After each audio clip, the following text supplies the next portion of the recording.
Tonight, President Donald Trump is ordering immigration and customs enforcement agents to prioritize deportations in cities that are run by Democrats. Good evening, and thank you for joining us. I'm Carlo Cicchetto. That announcement came after a weekend of protests across the country with tens of thousands of people taking to the streets in San Diego. CBS 8's Alex Cheney is at Waterfront Park with reaction from a local congresswoman. Alex. Yeah, Carlo, that's right. Tensions are still high after all of those nationwide protests that happened just this past Saturday. I spoke to a local congresswoman today who told me that she thinks Donald Trump's plan to target Democratic cities is illegal.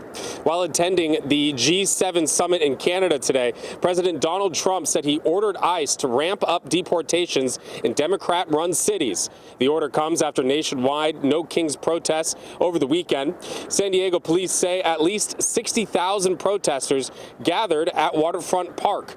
Representative Sarah Jacobs, whose district includes parts of the East County, attended the No Kings protests at Waterfront Park. She says Donald Trump's threat to focus ICE on Democratic cities is illegal. I think it's clearly illegal to be targeting certain areas because of how they vote.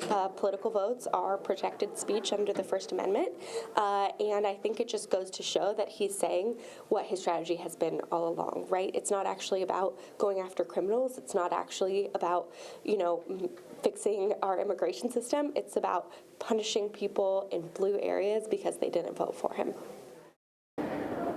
And the struggle continues as tomorrow afternoon, the Ninth Circuit Court of Appeals is expected to hear arguments on California taking back control of its National Guard troops. Reporting here live from Waterfront Park, I'm Alex Cheney, CBS 8. Back over to you, Carlo. Thanks, Alex. And this weekend, San Diego did see a huge turnout for the so-called No Kings protest, with organizers saying about 80,000 people took part in downtown San Diego alone, those protesters calling out Trump policies. Today, we talked to a UCSD professor about whether these protests can actually trigger change. Thad Kauser pointed to the civil rights movement, the Tea Party movement, and the George Floyd protests just 5 years ago. He says those have all helped shape American policy, but adds that change will not happen overnight. Government doesn't turn on a dime. When Rosa Parks refused to sit in the back of the bus, that didn't immediately lead to a change in Jim Crow laws in the South.